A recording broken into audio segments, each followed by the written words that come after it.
Hi hello guys, ನಮಸ್ತೆ. ನಾನು ನಿಮ್ಮ ಟೆಕ್ ಬ್ರೋ. ಇವತ್ತಿನ ಈ ಒಂದು ವಿಡಿಯೋದಲ್ಲಿ ನಾನು ನಿಮಗೆ ನಥಿಂಗ್ನವರು ಲಾಂಚ್ ಮಾಡಿರುವಂತಹ ನಥಿಂಗ್ CMF 2 Pro ಫೋನಿನ ರಿವ್ಯೂನ ನಾನು ನಿಮಗೆ ತಿಳಿಸ್ಕೊಡ್ತಾ ಇದ್ದೀನಿ. ಆ ಫೋನಿನಲ್ಲಿ ಏನೇನು ಚೆನ್ನಾಗಿದೆ ಹಾಗೂ ಏನೇನು ಚೆನ್ನಾಗಿಲ್ಲ, ಇನ್ನು ಏನಾದರೂ ಎಕ್ಸ್ಟ್ರಾ ಕೊಡ್ಬೋದಿತ್ತಾ, ಇನ್ನು ಹಲವಾರು ವಿಷಯಗಳನ್ನು ನಾವು ಈ ವಿಡಿಯೋದಲ್ಲಿ ತಿಳ್ಕೊಳ್ಳೋಣ. ಅದಕ್ಕಿಂತಲೂ ಮುಂಚೆ ಯಾರಿಂದ ನನ್ನ ಚಾನಲ್ಗೆ ಸಬ್ಸ್ಕ್ರೈಬ್ ಆಗಿಲ್ಲ ದಯವಿಟ್ಟು ಸಬ್ಸ್ಕ್ರೈಬ್ ಆಗಿ ಹಾಗೂ ಈ ವಿಡಿಯೋಗೆ ಒಂದು ತಪ್ಪದೆ ಲೈಕ್ ನೀಡಿ. ಬನ್ನಿ ವಿಡಿಯೋನ ಶುರು ಮಾಡಿಬಿಡೋಣ. ಈ ನಥಿಂಗ್ CMF 2 Pro ಅನ್ನು ಮೇ 5, 2025 ನಥಿಂಗ್ನವರು ಅಫಿಷಿಯಲ್ ಆಗಿ ಲಾಂಚ್ ಅನ್ನೋದನ್ನ ಮಾಡಿದ್ರು. ಹಾಗೂ ಇದರ ಆಂಡ್ರಾಯ್ಡ್ ವರ್ಷನ್ ಬಂದ್ಬಿಟ್ಟು ಆಂಡ್ರಾಯ್ಡ್ V15 ಇದೆ. ಇದು ಒಂದು ನನಗೆ ತುಂಬ ಬೆಸ್ಟ್ ಅಂತಾನೆ ಅನ್ನಿಸ್ತು. ಏನಕ್ಕೆ ಅಂತಂದರೆ ಈಗ ಆಲ್ಮೋಸ್ಟ್ ಆಲ್ ನಿಮಗೆ 2025 ನಿಮಗೆ ಆಂಡ್ರಾಯ್ಡ್ V15 ವರ್ಷನೇ ನಿಮಗೆ ಸಿಗ್ತಾ ಇರೋದು. ಈ V15 ವರ್ಷನಲ್ಲಿ ನಿಮಗೆ ಏನಪ್ಪ ಅಡ್ವಾಂಟೇಜ್ ಅಂತಂದರೆ AI ಫೀಚರನ್ನು ಚೆನ್ನಾಗಿ ಕೊಟ್ಟಿದ್ದಾನೆ. ಹಾಗೂ ಯೂಸಿಂಗ್ ಫೀಲನ್ನು ಕೂಡ ತುಂಬ ಚೇಂಜ್ ಅನ್ನೋದ ಕೊಟ್ಟಿದ್ದಾನೆ. AIRS, AINS ಹಾಗೂ ಇನ್ನೂ ಹಲವಾರು AIನ ಕೊಟ್ಟಿದ್ದಾನೆ. ಹಾಗೂ ನಿಮಗೆ 3 years ಅಂದರೆ 3 ವರ್ಷಗಳ ಕಾಲ OS ಅಪ್ಡೇಟ್ ಹಾಗೂ 6 ವರ್ಷಗಳ ಕಾಲ ಒಂದು ಸೆಕ್ಯೂರಿಟಿ ಅಪ್ಡೇಟ್ ಅನ್ನೋದನ್ನ ಕೊಟ್ಟಿದ್ದಾನೆ. ಇದಾದ ನಂತರ ನಿಮಗೆ ಈ ಫೋನಿನ ಪರ್ಫಾರ್ಮೆನ್ಸ್ ನಾವೀಗ ನೋಡೋಣ. ಈ ಫೋನಿನಲ್ಲಿ ನಿಮಗೆ ಪ್ರೊಸೆಸರ್ ಬಂದ್ಬಿಟ್ಟು ಮೀಡಿಯಾಟೆಕ್ ಡೈಮೆನ್ಸಿಟಿ 7300 Pro ಒಂದು ಪ್ರೊಸೆಸರ್ನ ಕೊಟ್ಟಿದ್ದಾನೆ. ನಿಮಗೆ 20,000 ಒಳಗಡೆ ಒಂದು ಬೆಸ್ಟ್ ಪ್ರೊಸೆಸರ್ ಅಂತಲೇ ಹೇಳ್ಬೋದು. ಈ ಪ್ರೊಸೆಸರ್ ನಿಮಗೆ ಬೇರೆ ಬ್ರ್ಯಾಂಡಲ್ಲಿ ಬೇಕು ಅಂತಂದರೆ ನೀವು ಅರೌಂಡ್ ಒಂದು 25,000 ಮೇಲೆ ಹೋಗಲೇಬೇಕು. ಅಂಥದ್ರಲ್ಲಿ ಈ ನಥಿಂಗ್ CMF 2 Pro ಫೋನಿನಲ್ಲಿ ಮೀಡಿಯಾಟೆಕ್ ಡೈಮೆನ್ಸಿಟಿ 7300 Pro ಅನ್ನೋ ಒಂದು ಪ್ರೊಸೆಸರ್ನ ಇದರಲ್ಲಿ ಯೂಸ್ ಮಾಡಿದ್ದಾನೆ. ಪ್ರೊಸೆಸರ್ ನೋಡೋದಾದ್ರೆ ತುಂಬ ಬೆಸ್ಟ್ ಅಂತಲೇ ನನಗೆ ಅನ್ನಿಸ್ತು. ಇನ್ನು ಈ ಫೋನಿನ ರ್ಯಾಮ್ ಹಾಗೂ ಸ್ಟೋರೇಜ್ನ ಬಗ್ಗೆ ನಾವೀಗ ಮಾತನಾಡೋಣ. ಈ ಫೋನಿನ ನಿಮಗೆ 2 ವೇರಿಯಂಟು ನಿಮಗೆ ಸಿಗುತ್ತದೆ. ಒಂದನೇ ವೇರಿಯಂಟ್ ಬಂದ್ಬಿಟ್ಟು 8 to 128 GB ಹಾಗೂ ಎರಡನೇ ವೇರಿಯಂಟ್ ಬಂದ್ಬಿಟ್ಟು 8 to 256 GB 2 ವೇರಿಯಂಟನ್ನು ಈ ನಥಿಂಗ್ ಫೋನಿನಲ್ಲಿ ಕೊಡ್ತಾ ಇದ್ದಾನೆ. ಇನ್ನು ಈ ನಥಿಂಗ್ CMF 2 Pro ಫೋನಿನ ಡಿಸ್ಪ್ಲೇ ಬಗ್ಗೆ ನಾವೀಗ ಮಾತನಾಡೋಣ. ಈ ಫೋನಿನ ನಿಮಗೆ ಒಂದು AMOLED ಒಂದು ಬೆಸ್ಟ್ ಡಿಸ್ಪ್ಲೇನ ಕೊಟ್ಟಿದ್ದಾನೆ. AMOLED ಅಂದರೆ ನಿಮಗೆ ಮುಂಚೆನೇ ಗೊತ್ತಲ್ಲ, LCDಗಿಂತ ನೆಕ್ಸ್ಟು ಲೆವೆಲಲ್ಲಿ ಇರೋ ಒಂದು ಬೆಸ್ಟ್ ಡಿಸ್ಪ್ಲೇ ಅಂದರೆ ಅದು AMOLED ಡಿಸ್ಪ್ಲೇ. AMOLED ಡಿಸ್ಪ್ಲೇಲಿ ನಿಮಗೆ ಆರಾಮಾಗಿ ನಿಮಗೆ ಕ್ಲಾರಿಟಿ ಅನ್ನೋದು ಜಾಸ್ತಿ ಬರುತ್ತೆ LCD ಡಿಸ್ಪ್ಲೇಗೆ ಹೋಲಿಸ್ಕೊಂಡ್ರೆ. 20,000 ಒಳಗಡೆ ಈ AMOLED ಕೊಟ್ಟಿರೋದು ಒಂದು ಒಳ್ಳೆಯ ವಿಷಯನೇ ಅಂತಲೇ ಹೇಳ್ಬೋದು. ಇನ್ನು ಈ ಫೋನಿನ ಡಿಸ್ಪ್ಲೇ ಸೈಜ್ ಬಂದ್ಬಿಟ್ಟು 6.77 ಇಂಚಸ್ನ ಒಂದು ಡಿಸ್ಪ್ಲೇ ಸೈಜನ್ನು ಈ ಫೋನು ಹೊಂದಿದೆ.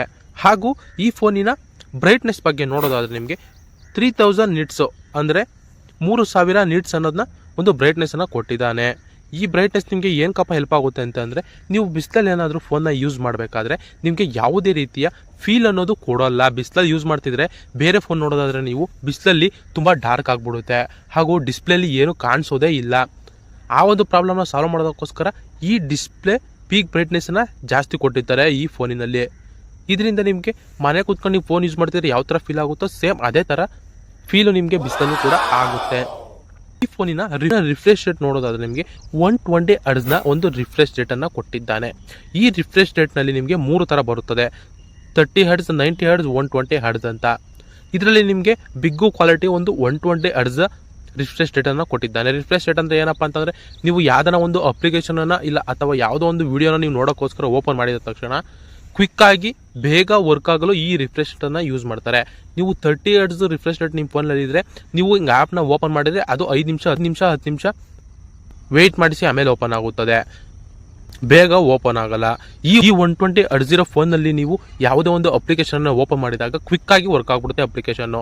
ಸ್ಪೀಡಾಗಿ ಟೈಮಿಂಗ್ಸೇ ತೊಗೊಳಿದ್ರೆ ಸ್ಪೀಡಾಗಿ ಓಪನ್ ಆಗಿಬಿಡುತ್ತೆ ಅಪ್ಲಿಕೇಶನ್ನು. ಆ ರೀತಿ ಒಂದು ರಿಫ್ರೆಶ್ ರೇಟನ್ನು ಕೊಟ್ಟಿದ್ದಾನೆ. ಪರವಾಗಿಲ್ಲ ಅಂತಲೇ ಹೇಳ್ಬೋದು 20,000 ಒಳಗಡೆ.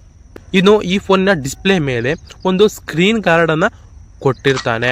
ಆಲ್ಮೋಸ್ಟ್ ಅಲ್ಲಿ ಎಲ್ಲ ಫೋನಲ್ಲೂ ಕೊಟ್ಟೇ ಇರ್ತಾನೆ, ಇದರಲ್ಲೂ ಕೊಟ್ಟಿದ್ದಾನೆ. ಇದರಲ್ಲಿ ನಿಮಗೆ ಪಂಚ್ ಹೋಲ್ನ ಒಂದು ಡಿಸ್ಪ್ಲೇನ ಕೊಡ್ತಾ ಇದ್ದಾನೆ. ಪಂಚ್ ಹೋಲ್ ಅಂತಂದರೆ ಮೇಲ್ಗಡೆ ರೌಂಡ್ ಆಗಿ ಒಂದು ತೂತಾಗಿರುತ್ತೆ ಗೊತ್ತಾ ಕ್ಯಾಮ್ರಾ ಹತ್ರ, ಫ್ರಂಟ್ ಕ್ಯಾಮ್ರಾದಲ್ಲಿ ಅದು ಆ ರೀತಿಯಾಗಿ ಒಂದು ಪಂಚ್ ಹೋಲ್ ಡಿಸ್ಪ್ಲೇನ ಕೊಟ್ಟಿದ್ದಾನೆ. ಇದು ಡಿಸ್ಪ್ಲೇ ಬಗ್ಗೆ ಆಯಿತು. ಈಗ ನಾವು ಈ ಫೋನಿನ ಡಿಸೈನ್ ಬಗ್ಗೆ ನಾವೀಗ ಮಾತನಾಡೋಣ. ಈ ಫೋನಿನ ಹೈಟ್ ಬಂದ್ಬಿಟ್ಟು 164 mm ಒಂದು ಹೈಟನ್ನು ಹೊಂದಿದೆ. ಇನ್ನು ಈ ಫೋನ್ನ ವಿಡ್ತ್ ಬಂದ್ಬಿಟ್ಟು 78 mm ಒಂದು ವಿಡ್ತನ್ನು ಹೊಂದಿದೆ. ಹಾಗೂ ಈ ಫೋನ್ನ ದಪ್ಪ ಅಂದರೆ ಥಿಕ್ನೆಸ್ ಬಂದ್ಬಿಟ್ಟು 7.8 mm ಒಂದು ಥಿಕ್ನೆಸ್ಸನ್ನು ಹೊಂದಿದೆ. ತೂಕ ಬಂದ್ಬಿಟ್ಟು 185 ಗ್ರಾಮ್ಸ್ ಅಂದರೆ 185 ಗ್ರಾಮ್ಸ್ ಒಂದು ಲೋ ಕ್ವಾಲಿಟಿ ತೂಕನ ಹೊಂದಿದೆ. ನಿಮಗೆ ಫೋನಲ್ಲಿ ನೀವು ಕೈ ಇಟ್ಕೊಂಡಿದ್ರೆ ನಿಮಗೆ ಫೀಲೇ ಆಗಲ್ಲ. ಏಕೆಂತಂದರೆ ಇದು 185 ಗ್ರಾಮ್ಸ್ ಇರೋದ್ರಿಂದ ನಿಮಗೆ ತೂಕ ಅನಿಸಲ್ಲ. ಹಾಗೂ ನಿಮಗೆ ಈ ಫೋನಿನಲ್ಲಿ ಒಂದು IP54ನ ಸ್ಪ್ಲಾಶ್ ಪ್ರೂಫ್ ರೆಸಿಸ್ಟೆಂಟನ್ನು ಹಾಗೂ ಡಸ್ಟ್ ಪ್ರೂಫ್ ರೆಸಿಸ್ಟೆಂಟನ್ನು ಕೊಟ್ಟಿದ್ದಾನೆ. IP54 ಇರೋದ್ರಿಂದ ನಿಮಗೆ ಸಣ್ಣ ಸಣ್ಣ ನೀರಿನ ಕಣಗಳು ಈ ಫೋನ್ಗಳಿಗೆ ಹೋಗಲು ಆಗುವುದಿಲ್ಲ.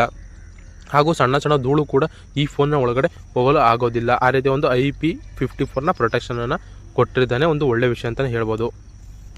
ಡಿಸ್ಪ್ಲೇ ಆಯಿತು, ಡಿಸೈನ್ ಆಯಿತು. ಈಗ ಕ್ಯಾಮ್ರಾ ಪಾರ್ಟ್ಗೆ ನಾವೀಗ ಬರೋಣ. ಈ ಕ್ಯಾಮರಾದಲ್ಲಿ ನಿಮಗೆ ಬ್ಯಾಕ್ ಸೈಡ್ ನೋಡೋದಾದ್ರೆ ನಿಮಗೆ 3 ಕ್ಯಾಮ್ರಾಗಳು ನೋಡ ಸಿಗುತ್ತವೆ. ಮೊದಲನೇ ಕ್ಯಾಮ್ರಾ ಬಂದ್ಬಿಟ್ಟು 50 MP ಒಂದು ವೈಲ್ಡ್ ಆ್ಯಂಗಲ್ ಕ್ಯಾಮ್ರಾವನ್ನು ಕೊಟ್ಟಿದ್ದಾನೆ. ಹಾಗೂ ಎರಡನೇ ಕ್ಯಾಮ್ರಾ ಬಂದ್ಬಿಟ್ಟು 8 MP ಒಂದು ಅಲ್ಟ್ರಾ ವೈಡ್ ಆ್ಯಂಗಲ್ ಕ್ಯಾಮ್ರಾವನ್ನು ಕೊಟ್ಟಿದ್ದಾನೆ. ಮೂರನೇದು ಬಂದ್ಬಿಟ್ಟು 50 MP ಒಂದು ಟೆಲಿಫೋಟೋ ಕ್ಯಾಮ್ರಾವನ್ನು ಕೊಟ್ಟಿದ್ದಾನೆ. ಈ ಟೆಲಿಫೋಟೋ ಕ್ಯಾಮ್ರಾಯಿಂದ ನಿಮಗೆ ಏನು ಉಪಯೋಗ ಅಂತಂದರೆ, ನೀವು ಎಷ್ಟೇ ಝೂಮ್ ಮಾಡಿ ಫೋಟೋ ತೆಗೆದ್ರೂ ಯಾವುದೇ ರೀತಿಯಾಗಿ ಬ್ಲರ್ ಅನ್ನೋದು ಬರದೆ ಲೈವ್ ಆಗಿ ಯಾವ ರೀತಿ ಫೋಟೋ ತೆಗೆದಿರ್ತೀರೋ ಅದೇ ರೀತಿ ಒಂದು ಫೋಟೋ ನಿಮಗೆ ನೋಡ ಸಿಗುತ್ತದೆ. ಇದು ಕ್ಯಾಮ್ರಾಗೆ ಹೋಲಿಸ್ಕೊಂಡ್ರೆ ಬ್ಯಾಕ್ ಸೈಡು ಬೆಸ್ಟು ಅಂತಲೇ ಹೇಳ್ಬೋದು. ಇನ್ನು ನೀವು ಫ್ರಂಟ್ ಕ್ಯಾಮ್ರಾ ನೋಡೋದಾದರೆ ನಿಮಗೆ ಒಂದು 16 MP ಅಂದರೆ 16 MP ಒಂದು ವೈಲ್ಡ್ ಆ್ಯಂಗಲ್ ಕ್ಯಾಮ್ರಾವನ್ನು ಕೊಡ್ತಾ ಇದ್ದಾನೆ. ನಿಮಗೆ 20,000 ಒಳಗಡೆ ನೋಡೋದಾದರೆ ನಿಮಗೆ ಕ್ಯಾಮ್ರಾ ಪಾರ್ಟ್ ಕೂಡ ತುಂಬ ಬೆಸ್ಟ್ ಅಂತಲೇ ನನಗೆ ಅನ್ನಿಸ್ತು. ಇನ್ನು ಬ್ಯಾಕ್ ಸೈಡ್ನಲ್ಲಿ ನಿಮಗೆ ಒಂದು 2 ಫ್ಲ್ಯಾಶ್ ಲೈಟನ್ನು ಕೂಡ ಕೊಟ್ಟಿದ್ದಾನೆ. ಇನ್ನು ಈ ಫೋನಿನ ಬ್ಯಾಟರಿ ಬಗ್ಗೆ ನಾವೀಗ ನೋಡೋಣ. ನಿಮಗೆ ಈ ಫೋನ್ನಲ್ಲಿ ಒಂದು 5000 mAhನ ಅಂದರೆ 5000 mAhನ ಒಂದು ಬ್ಯಾಟರಿಯನ್ನು ಕೊಟ್ಟಿದ್ದಾನೆ. ಹಾಗೂ ನಿಮಗೆ 33 ವಾಟ್ಸ್ನ ಫಾಸ್ಟ್ ಚಾರ್ಜಿಂಗನ್ನು ಬಾಕ್ಸ್ ಒಳಗಡೆ ಕೊಡ್ತಾ ಇದ್ದಾನೆ. ಆಲ್ಮೋಸ್ಟ್ ಅಲ್ಲಿ ನಿಮಗೆ ಬೇರೆ ಸೀರೀಸ್ನಲ್ಲಿ ಹೋದರೆ ನಿಮಗೆ ಚಾರ್ಜರ್ ಅನ್ನೋದು ಬಾಕ್ಸ್ ಒಳಗಡೆ ಬರೋದಿಲ್ಲ. ಆದರೆ ಈ CMFನ ಸೀರೀಸ್ನಲ್ಲಿ ನಿಮಗೆ ಬಾಕ್ಸ್ನ ಒಳಗಡೆಯೇ ಒಂದು 33 ವಾಟ್ಸ್ನ ಒಂದು ಫಾಸ್ಟ್ ಚಾರ್ಜಿಂಗನ್ನು ಕೊಟ್ಟಿದ್ದಾನೆ. ನೀವು 20 ಮಿನಿಟ್ಸ್ 20 ನಿಮಿಷ ನೀವು ಚಾರ್ಜಿಂಗ್ ಹಾಕಿದ್ರೆ 50% ಆಗೋಗ್ಬಿಡುತ್ತೆ ಅಂತ ನಥಿಂಗ್ನವರು ತಿಳಿಸಿದ್ದಾರೆ. ಬ್ಯಾಟ್ರಿಗೆ ಹೋಲಿಸ್ಕೊಂಡ್ರೆ ಪರವಾಗಿಲ್ಲ ಅಂತಲೇ ಹೇಳ್ಬೋದು. ಒಂದು ಸ್ಪೀಡ್ ಚಾರ್ಜಿಂಗನ್ನು ಕೊಟ್ಟಿದ್ದಾನೆ. 20,000 ಒಳಗಡೆ ಒಂದು ರೇಂಜ್ಗೆ ಪರವಾಗಿಲ್ಲ ಅಂತಲೇ ಹೇಳ್ಬೋದು. ನೀವು ಇದರಲ್ಲಿ ಸ್ಟೋರೇಜ್ನಲ್ಲಿ ನೀವು ಆರಾಮಾಗಿ ಅಪ್ ಟು 2 TB ತನಕ ಎಕ್ಸ್ಟೆಂಡನ್ನು ಮಾಡ್ಕೊಬೋದು ಅಂತ ನಥಿಂಗ್ನವರು ತಿಳಿಸಿದ್ದಾರೆ. ಇದಾದ ನಂತರ ನಿಮಗೆ ಈ ಫೋನಿನ ನೆಟ್ವರ್ಕ್ ಹಾಗೂ ಕನೆಕ್ಟಿವಿಟಿ ಬಗ್ಗೆ ನಾವೀಗ ಮಾತನಾಡೋಣ.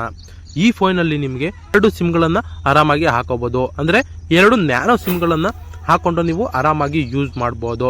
ಇನ್ನು ಈ ಫೋನ್ ಯಾವ್ಯಾವ ನೆಟ್ವರ್ಕ್ಗೆ ಸಪೋರ್ಟ್ ಮಾಡುತ್ತೆ ಅಂತಂದರೆ 5G ಅಥವಾ 4G. ನೀವು ಯಾವ ಸಿಮ್ ಹಾಕೋತಿರೋ 2 ನೆಟ್ವರ್ಕ್ಗಳಿಗೂ ಕೂಡ ಇದು ಸಪೋರ್ಟ್ ಅನ್ನೋದನ್ನ ಮಾಡುತ್ತೆ. ಇನ್ನು ಬ್ಲೂಟೂತ್ ಕನೆಕ್ಟಿವಿಟಿ ನೋಡೋದಾದರೆ ಬ್ಲೂಟೂತ್ V5.3ನ ಒಂದು ಬ್ಲೂಟೂತ್ ಕನೆಕ್ಟಿವಿಟಿಯನ್ನು ಈ ಫೋನು ಹೊಂದಿದೆ. ಹಾಗೂ USB Type C ಒಂದು ಆಡಿಯೋ ಜಾಕನ್ನು ಕೂಡ ಹೊಂದಿದೆ. ಅಂದರೆ ನಾರ್ಮಲ್ ಆಗಿ ರೌಂಡ್ ಬರಲ್ಲ, Type C ನೀವು ಇಯರ್ಫೋನನ್ನು ಹಾಕ್ಕೊಂಡು ಹಾಡನ್ನ ಕೇಳ್ಬೋದು. ಇದಾದ ನಂತರ ಫೈನಲ್ ಆಗಿ ನಾವೀಗ ಈ ಫೋನಿನ ಫಿಂಗರ್ ಪ್ರಿಂಟ್ ಬಗ್ಗೆ ನಾವೀಗ ಮಾತನಾಡೋಣ. ಈ ನಥಿಂಗ್ CMF 2 Pro ಫೋನಿನಲ್ಲಿ ನಿಮಗೆ ಒಂದು ಆನ್ ಸ್ಕ್ರೀನ್ನ ಆಪ್ಟಿಕಲ್ ಫಿಂಗರ್ ಪ್ರಿಂಟನ್ನು ಕೊಡ್ತಾ ಇದ್ದಾನೆ. ಆನ್ ಸ್ಕ್ರೀನ್ ಅಂತಂದರೆ ಡಿಸ್ಪ್ಲೇ ಫಿಂಗರ್ ಪ್ರಿಂಟನ್ನು ನಿಮಗೆ ಈ ಫೋನಲ್ಲಿ ಕೊಡ್ತಾ ಇದ್ದಾನೆ. ಇನ್ನೇನು ಬೇಕು, ನೀನು ಬೇರೆ ಬ್ರ್ಯಾಂಡಲ್ಲಿ ನಿನಗೆ ಡಿಸ್ಪ್ಲೇ ಫಿಂಗರ್ ಬೇಕು ಅಂತಂದರೆ ಏನಿಲ್ಲ ಅಂತಂದ್ರು ನೀನು 22, 23, 25,000 ತನಕ ಹೋಗ್ಬೇಕು. ಈ ಫೋನಲ್ಲಿ ನೋಡ್ಗುರು 20,000 ಒಳಗಡೆ ನಿನಗೆ ಒಂದು ಡಿಸ್ಪ್ಲೇ ಫಿಂಗರ್ನ ಕೊಡ್ತಾ ಇದ್ದಾನೆ ಗುರು. ಇನ್ನೇನು ಬೇಕು ನಿನಗೆ, ಕಣ್ಮುಚ್ಕೊಂಡು ಈ ಫೋನ್ನ ತಗೊಂಬೋದು ಗುರು. ನಿನಗೆ ಡಿಸೈನ್ ಅಷ್ಟೇ ಗುರು. ಈ ಫೋನ್ನ ನೀಟಾಗಿ ನೋಡ್ಗುರು, ಸೇಮ್ ಐಫೋನ್ ಥರ ಕಾಣಿಸ್ತಾ ಇಲ್ವಾ ಗುರು. ಇನ್ನೇನು ಬೇಕು ನಿನಗೆ. ನೀವು ಫೋನಿನ ಬಾಕ್ಸನ್ನು ಓಪನ್ ಮಾಡಿದ ತಕ್ಷಣ ನಿಮಗೆ ಒಂದು ಸ್ಮಾರ್ಟ್ ಫೋನ್ ಸಿಗುತ್ತೆ, ಅದರ ಜೊತೆಗೆ ಒಂದು ಯೂಸರ್ ಮ್ಯಾನ್ಯುವಲ್ ಸಿಗುತ್ತೆ. ಹಾಗೂ ಇದರಲ್ಲಿ ಇನ್ನೊಂದು ಅಡ್ವರ್ಟೈಸ್ ಏನಪ್ಪ ಅಂತಂದರೆ ಈ ನಥಿಂಗ್ ಫೋನ್ 2 Pro ಫೋನಲ್ಲಿ ನಿಮಗೆ ಬ್ಯಾಕ್ ಪೌಚನ್ನು ಕೊಡ್ತಾ ಇದ್ದಾನೆ ಗುರು. ಯಾವತ್ತೂ ಕೊಡ್ತಾ ಇಲ್ಲ, ಈ ಫೋನಲ್ಲಿ ಕೊಟ್ಟಿದ್ದಾನೆ ಗುರು ನಥಿಂಗೋನು. ತುಂಬ ಖುಷಿ ಆಯ್ತು ಗುರು ನಥಿಂಗ್ ಯೂಸರ್ಸ್ಗೆ. ಒಂದು ಸಿಮ್ ಇಜೆಕ್ಷನನ್ನು ಕೊಟ್ಟಿದ್ದಾನೆ. ಹಾಗೂ 33 ವಾಟ್ಸ್ನ ಒಂದು ಚಾರ್ಜಿಂಗು ಕೂಡ ಅದರಲ್ಲೇ ಕೊಟ್ಟಿದ್ದಾನೆ ಗುರು. ಡಿಸ್ಪ್ಲೇ ಫಿಂಗರ್ ಕೊಡ್ತಾ ಇದ್ದಾನೆ ಗುರು. ಇದಕ್ಕಿಂತ ಇನ್ನೇನು ಬೇಕು ಗುರು ನಿನಗೆ. ಅರೌಂಡು 20,000 ಒಳಗಡೆ ಒಂದು ಬಜೆಟ್ ಫ್ರೆಂಡ್ಲಿ ಆ ಫೋನ್ ಅಂತಲೇ ಇದಕ್ಕೆ ನಾನು ಹೇಳ್ತಾ ಇದ್ದೀನಿ. ನೋಡಿದ್ರಲ್ಲ ವೀಕ್ಷಕರೇ, ನಾನು ಇವತ್ತು ನಥಿಂಗ್ ಫೋನ್ CMF 2 Proನ ಫೀಚರ್ಸನ್ನು ನಿಮಗೆ ತಿಳಿಸಿದ್ದೀನಿ. ಇದೇ ಥರ ಹೆಚ್ಚಿನ ವಿಡಿಯೋಗಳು ಬೇಕು ಅಂತಂದರೆ ನನ್ನ ಚಾನಲ್ ಸಬ್ಸ್ಕ್ರೈಬ್ ಮಾಡ್ಕೊಳ್ಳಿ ಹಾಗೂ ಬೆಲ್ ಐಕನನ್ನು ಕ್ಲಿಕ್ ಮಾಡ್ಕೊಳ್ಳಿ. ಧನ್ಯವಾದಗಳು.